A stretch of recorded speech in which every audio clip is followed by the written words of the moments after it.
Good morning everyone. Yesterday టాపిక్కి కంటిన్యూషన్గా ఈరోజు మనము ఇంకా కొన్ని ట్రాన్సాక్షన్స్ ఉన్నాయి. ఈ ట్రాన్సాక్షన్ని మనం డెబిట్ క్రెడిట్ రూల్ ప్రకారం డివైడ్ చేద్దాం. ఓకేనా?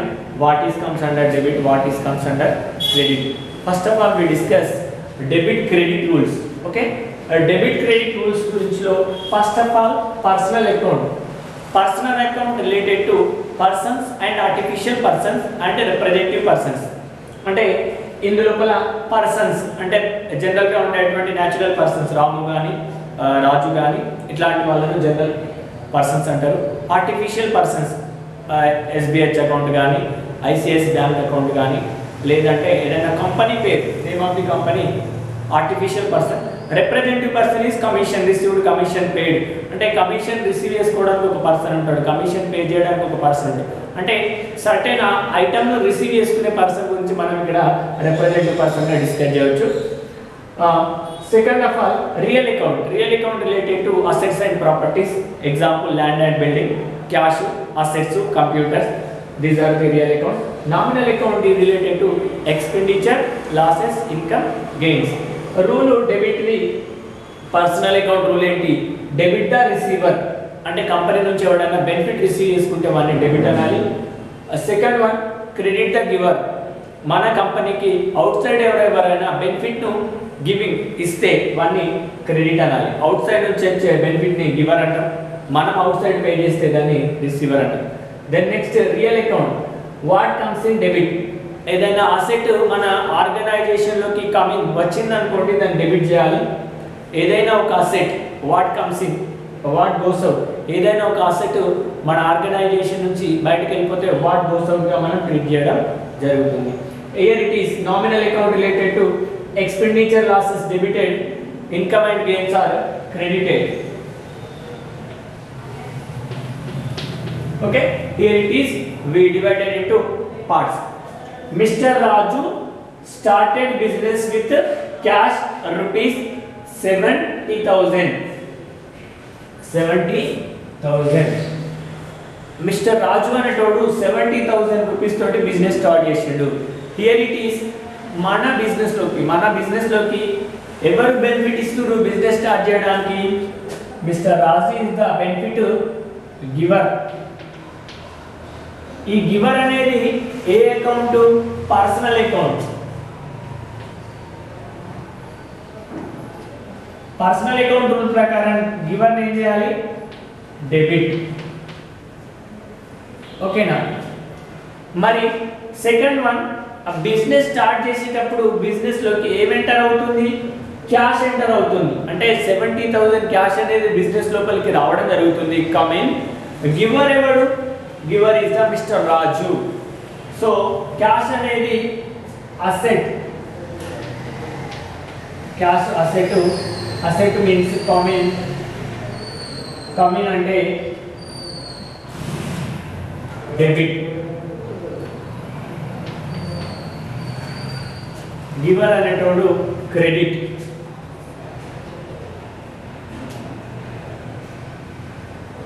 Okay, Mr. Raju is the giver into the credit. Then next cash asset coming debit. అంటే బిజినెస్ స్టార్ట్ చేయడం ద్వారా బిజినెస్ లోపలికి అసెట్ అనేది కమిన్ వచ్చింది. Who is the giver? Raju is the investor వల్ల మనకి బెనిఫిట్ వచ్చింది. ఆర్గనైజేషన్ కి బెనిఫిట్ రిసీవ్ చేసుకుంది, ఆర్గనైజేషన్ బెనిఫిట్ ను రిసీవ్ చేసుకుంది.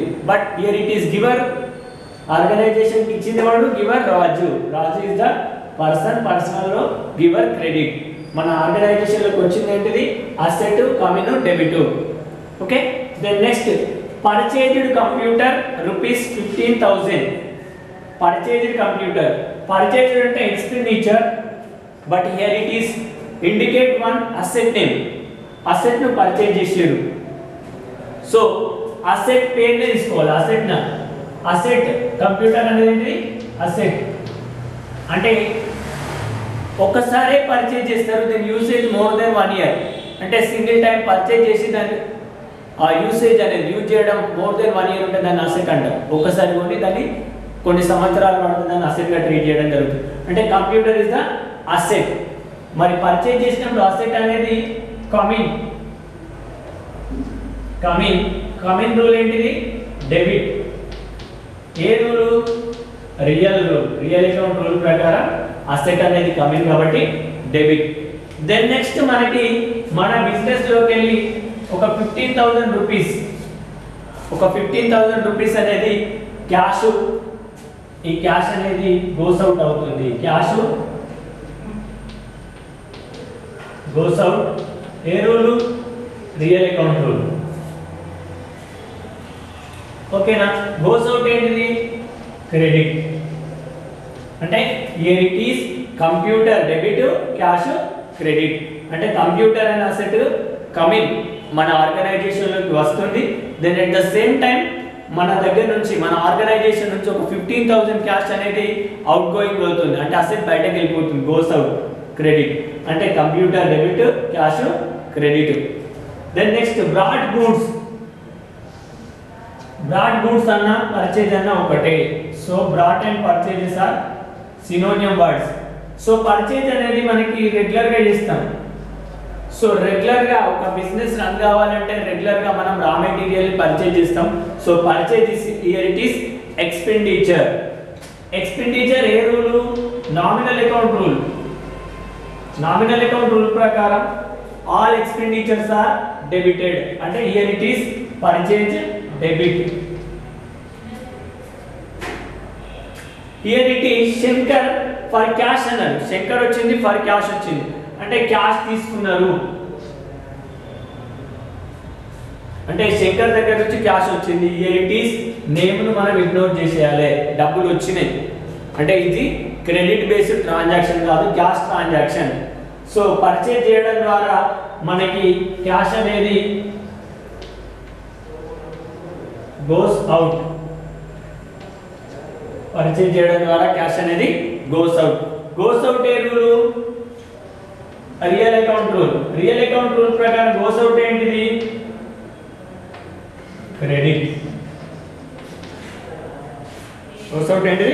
క్రెడిట్. అంటే హియర్ ఇట్ ఈస్ పర్చేజ్ అనేది expenditure related to nominal account rule ప్రకారం ఆల్ ఎక్స్పెండిచర్స్ ఆర్ డెబిటెడ్. అంటే purchase debit. Then next from Shankar for cash అన్నాడు. ఫ్రమ్ శంకర్ అంటే శంకర్ అనేటోడు మనకి క్రెడిట్ బేస్ లో కాకుండా క్యాష్ పే చేసి తీసుకున్నాడు. So at that time cash అనేది వీడు రిసీవ్ చేసుకున్నాడు. శంకర్ కి మనం క్యాష్ పేమెంట్ చేసినాం. ఎంత పేమెంట్ చేసినాం 800. సో 800 గోస్ అవుట్ అయినాయి. సో దట్ మీన్స్ క్యాష్ అంటే అసెట్ లోపల క్యాష్ అనేది గోస్ అవుట్. పేమెంట్ చేసినాం కాబట్టి అవుట్ వెళ్ళిపోయింది. So that means goes out comes under real account rule ప్రకారం credit. Here it is purchase debit, cash credit. Next sold goods on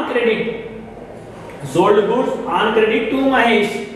ఇందులో చెప్పేసి direct on credit payment చేయలేము but sales అయిపోయింది. ఎవరికి sale చేసినాం మహేష్ కి సేల్ చేసినాం. మహేష్ అనేటోడు పేమెంట్ చేసిందా అంటే it does not paid at the right time. అంటే ఇప్పటికి పే చేయలేడు బట్ ఈ రిసీవ్డ్ బెనిఫిట్. అంటే మన దగ్గరికి వెళ్ళి గూడ్స్ అనే బెనిఫిట్ ను రిసీవ్ చేసుకున్నాడు. మనం వాడికి సేల్ చేసినాం, వాడు బెనిఫిట్ రిసీవ్ చేసుకున్నాడు. ఎంత 14,000 వర్త్ బెనిఫిట్ రిసీవ్ చేసుకున్నాడు. So Mahesh is the benefit receiver. Sales is the income. Sales అనేటివి రెగ్యులర్ గా జరుగుతాయి కాబట్టి సేల్స్ అనేది ఇన్కమ్ అనేది నామినల్ అకౌంట్ రూల్. ఇన్కమ్ అనేది నామినల్ అకౌంట్ రూల్ కాబట్టి సేల్స్ ఇస్ క్రెడిట్. అంటే రెగ్యులర్ గా మనం సేల్ చేస్తాం. బిజినెస్ లోపల రెగ్యులర్ గా సేల్ చేస్తాం. గుడ్స్ రెగ్యులర్ గా సేల్ చేస్తాం కాబట్టి ఇన్కమ్ వస్తుంది. Income related to nominal account. ఓకేనా. నామినల్ అకౌంట్ రూల్ ప్రకారం credit. Next Mahesh is the benefit receiver. So benefit receiver ని మహేష్ అనేటోడు related to personal account. Here it is name appear. ఒక పేరు కనిపిస్తుంది కదా. సో నేమ్ కనిపిస్తుంది అంటే ఏ rule personal account rule. So Mahesh is the personal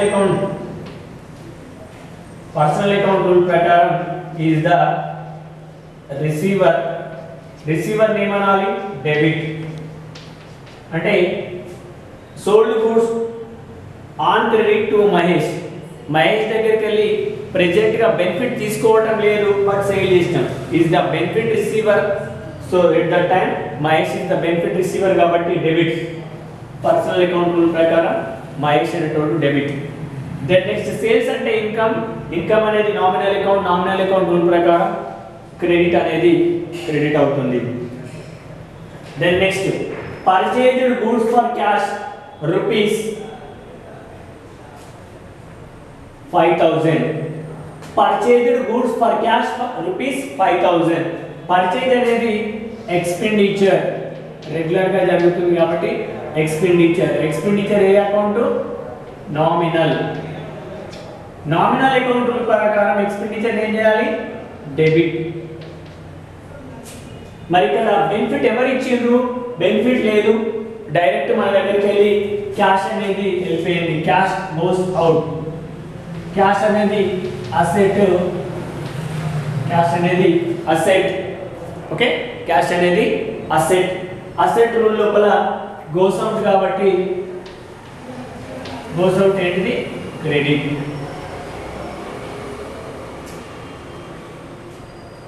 అంటే గివెన్ ట్రాన్సాక్షన్ ని మనం రెండుగా డివైడ్ చేస్తా ఉన్నాం. Then next paid printing expenditure rupees 9000. Paid printing expenditure.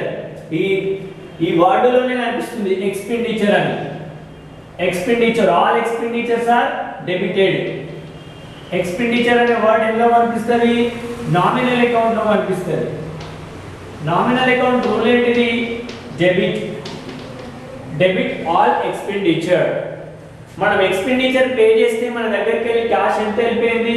Rupees 9000 cash అనేది వెళ్ళిపోయింది. క్యాష్ అంటే ఏంటి? Asset. Asset goes out. Goes out ఏంటిది?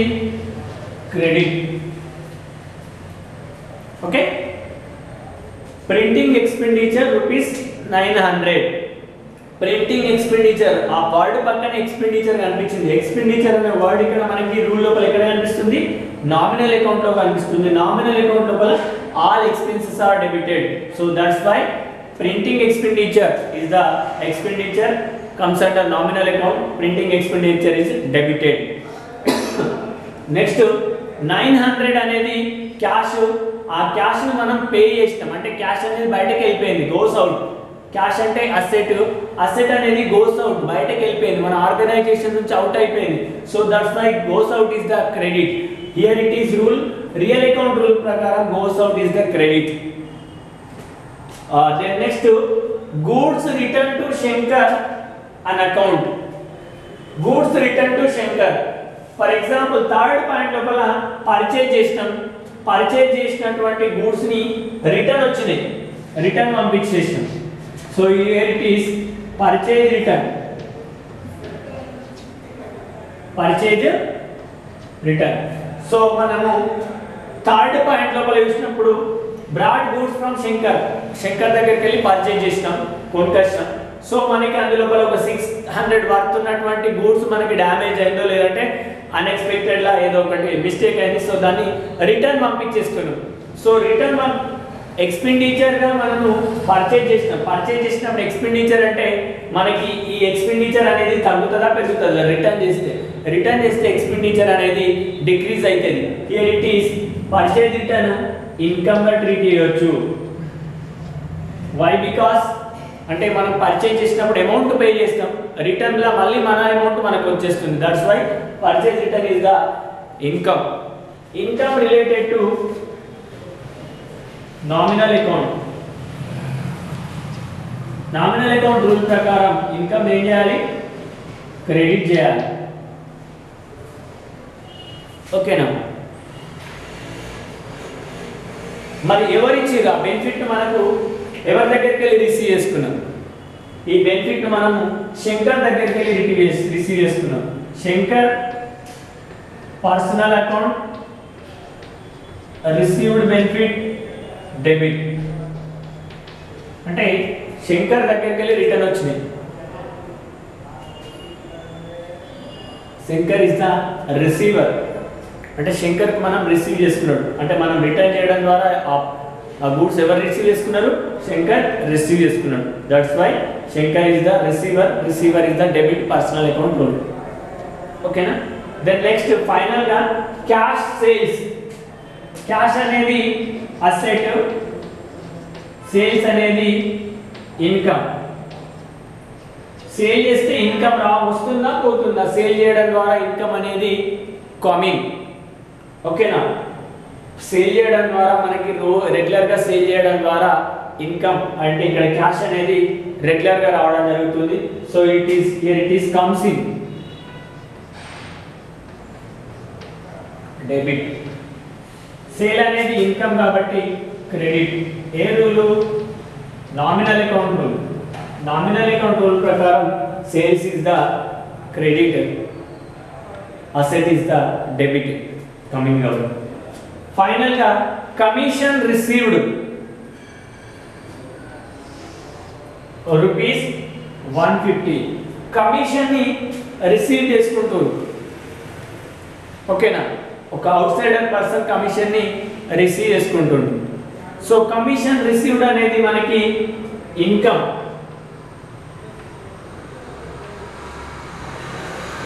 కమిషన్ రిసీవ్డ్ అనేది ఇన్కమ్. మనకి ఎంత అమౌంట్ వస్తుంది మరి, 150 రూపీస్ క్యాష్. క్యాష్ అనేది commission, cash coming. Cash coming కాబట్టి డెబిట్. నెక్స్ట్ ఇన్కమ్ కాబట్టి నామినల్. నామినల్ రూల్ ప్రకారం credit. Okay. Here the total information about the debit credit. అంటే గివెన్ ట్రాన్సాక్షన్ ని మనం based on accounting debit credit rule ప్రకారం debit ఏంటిది, credit ఏంటిగా divide చేసే సిస్టాన్ని మనం డిస్కస్ చేస్తా ఉన్నాం. అండ్ నెక్స్ట్ క్లాస్ లోపల మనం జర్నల్ ఎంట్రీ గురించి డిస్కస్ చేద్దాం. Okay, thank you.